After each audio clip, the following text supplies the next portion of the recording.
All right, everyone, welcome back to another YouTube video. My name is Caesar, for those of you who don't know me. Welcome back to the channel. So today I plan on taking care of the horsehair plaster walls. There's a bunch of hairline cracks that are in this living room and in the other two rooms on the third floor as well. So I did learn a couple things that we might be able to do to fix it. So instead of ripping it down and putting sheetrock on it, so hopefully this video will help you guys out as well. So let's take a look.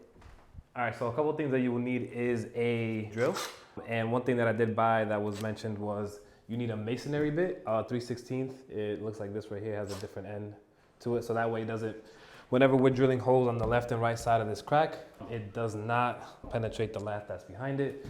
You need some fiberglass tape or mesh tape. So that way we can cover the crack and put mud right over it.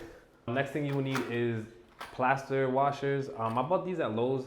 This was like $3 for 25. There's a bunch of different ones. There's plastic ones that are really big that are red and blue. You can find on Amazon, for these I got from Lowe's. You will need some type of adhesive. So I got the heavy duty construction adhesive from Gorilla. This right here was recommended to me. So that way, whenever we drill the holes, we'll fill it with water in the back a little bit, and then we'll squirt this right in there. And this will adhere the plaster to the lath and behind it.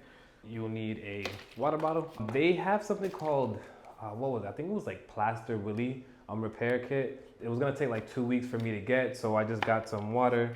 I bought that Gorilla Glue, and that should help it adhere. You will need a 4-inch putty knife. So this right here, again, I bought at Lowe's. I can link it right in the description. And the last thing you will need is compound. So there's hot mud, like sheetrock 45, I think it was called. I can link that in the description as well. I don't have the bag on me, it's in the car. But when we get to that process, I can show you what it is that we need. All right, so what we wanna do first is we wanna go ahead and drill holes to the left and right of the crack. As you can see that if you push on it a little bit, you can feel it move. So what we're gonna do is we'll drill the holes, we'll fill it with the adhesive, and this would adhere right back to the lath. So yeah, let's get started. All right, so the first thing that we wanna do is we wanna go ahead and get a knife. You want to go ahead and score the line or the hairline crack that you already see there. And what that does is it just makes it a little bit bigger, so you can go ahead and set the compound in there. I already did it, so I'm not doing too much, but just to kind of give you an idea, you just want to go ahead and score it a little bit. And once you do that, we're ready to go ahead and start drilling. So the next step is get a masonry bit, 3/16. And yeah, so you want to drill holes on the left and right of it. What you also notice is that when you push up against this, you can see it move a little bit. So that's the whole reason we want to go ahead and drill the holes, so we can go ahead and stick the adhesive in there, and this will stick right to the lath. So we'll go ahead and start up here.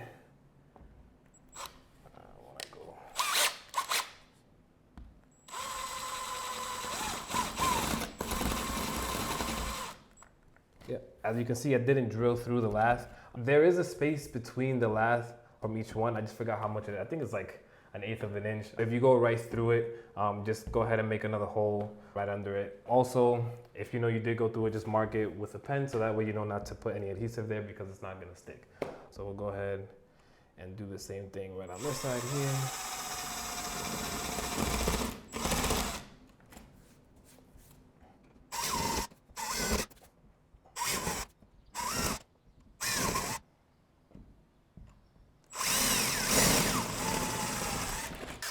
All right, so you see how this one, I missed the lath. So you wanna go ahead and just get a pen, whatever, just go ahead and mark it, you know, and then just go ahead and try to go a little bit down.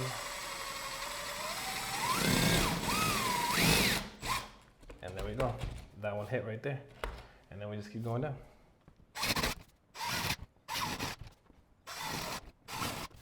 Also, a little trick is that if you know this one hit the lath on this side, just go ahead and follow the line, and you'll know that pretty much the lath is running all the way across this wall, so you're good there.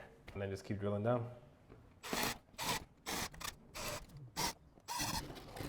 Again, I missed, so you want to go ahead and just mark that and go down a little bit more. And that one hit right there. All right, so this is what it should look like once you're done drilling the holes. The next step is, if you have a vacuum, you can go ahead and vacuum the dust out of all of these holes. Or if you have an air compressor, you can go ahead and just blow it out. So we'll go ahead and do that next.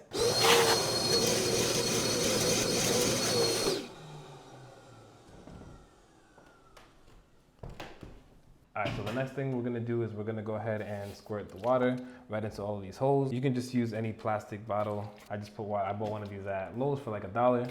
Or if you have some lying around, go ahead and use that. But we'll go ahead and start squirting the holes here. All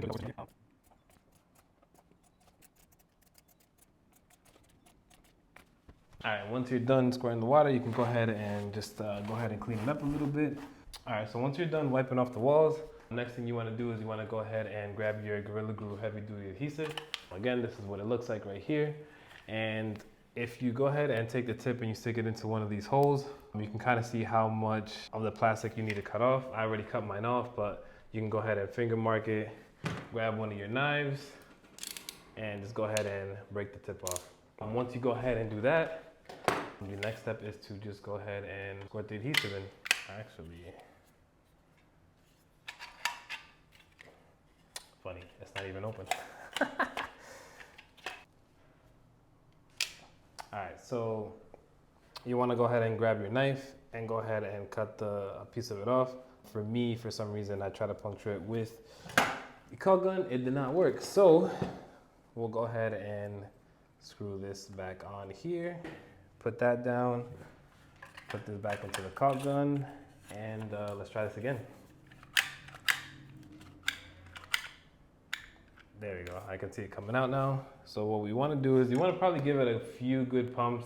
That way there's enough that goes back there and it spreads, so that way it can stick to the back of the lath really well. So just go ahead and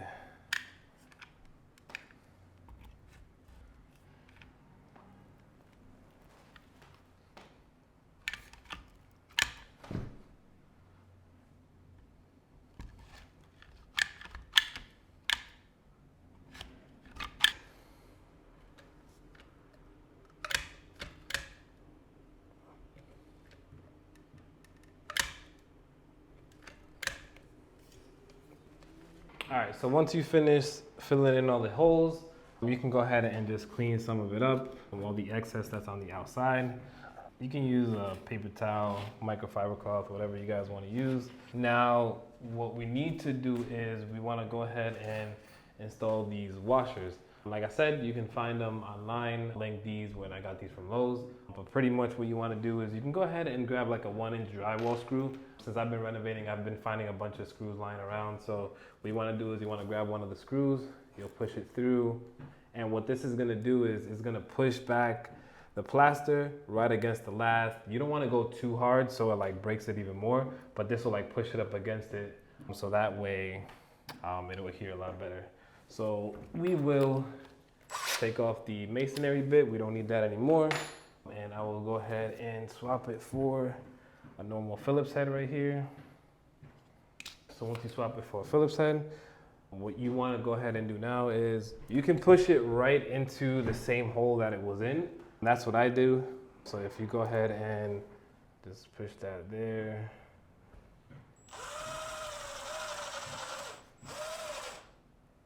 Once you tighten it too, you can see some of it start to squirt out on the other side there. That means that it is pushing up against the lather really well. That's the general idea.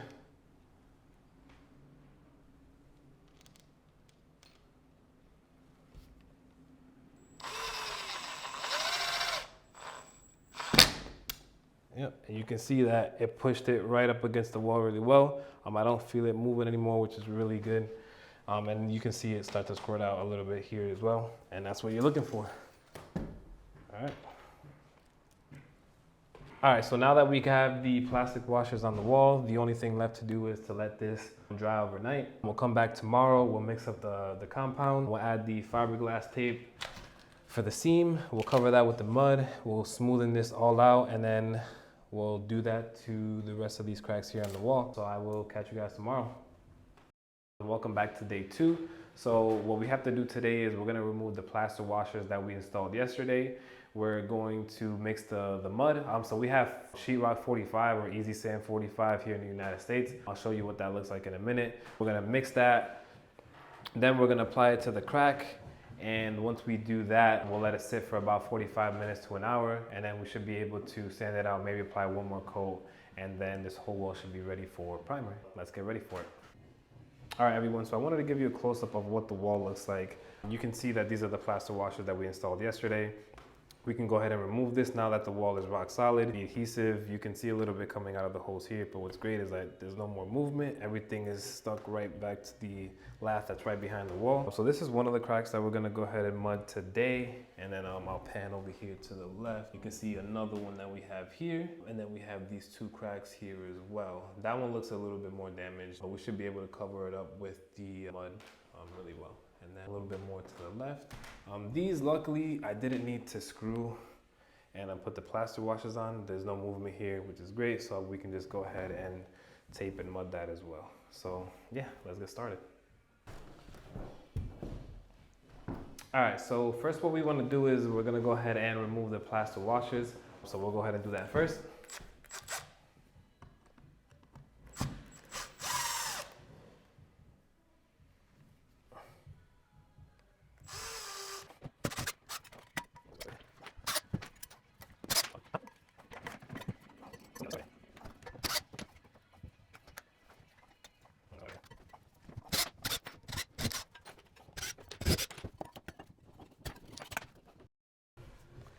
All right, now that we got everything off, we can go ahead and clean off any of the adhesive that's protruding through the wall. And we just want to make sure that the wall is pretty smooth so we can get it ready for mud. A 4-inch putty knife should be fine.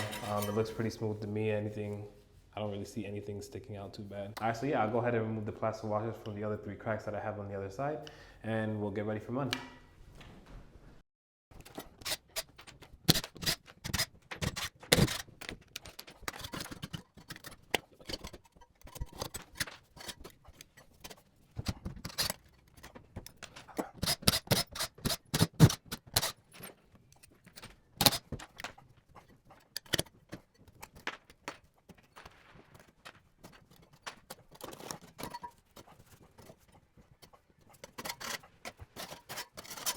All right, now that I got the plaster washers off, I'm just gonna go ahead and vacuum a little bit just to clean up a little bit of the mess that I have here, and then we'll get to mixing the mud. Also, all of the little plaster washers that you took off, you don't have to throw them out. You can just put them back right in the box that they came in and go ahead and use it for your next project. I'm gonna save you some money as well. All right, now that we have all of the plaster washers off of the wall and cleaned up a little bit, we're gonna go ahead and mix the joint compound. So here in the US, we have Sheet Rock 45 or Easy Sand 45. This is what it looks like. Usually the number means that that's how fast this is gonna set. So it'll take about 45 minutes, give or take, for it to set. I've never done this before, so hopefully it doesn't dry out too fast on me. But we'll go ahead and mix it, and we'll do a little bit at a time. That way I don't waste it all. All right, so let's go ahead and start mixing.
All right, everyone, so I went ahead and let everything dry. I applied the second coat already, and it was definitely a lot harder than what I thought it was gonna be.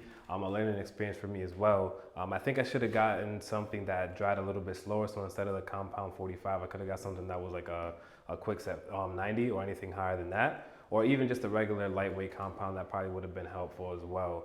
But I'll go ahead and show you the results. I'm gonna have to do a lot more sanding than I planned to, but you know, all the learning experience. And what I think I'm also going to do is I'll make another video on how to skim coat this wall, because after looking at it and I sand it, I think I'm just gonna, it's better to just have a clean slate, do a quick skim coat, and then I can prime and paint and then show you the end result. So I'll go ahead and show you what it looks like before the sanding, and then I'll also show you what it looks like after the sanding as well.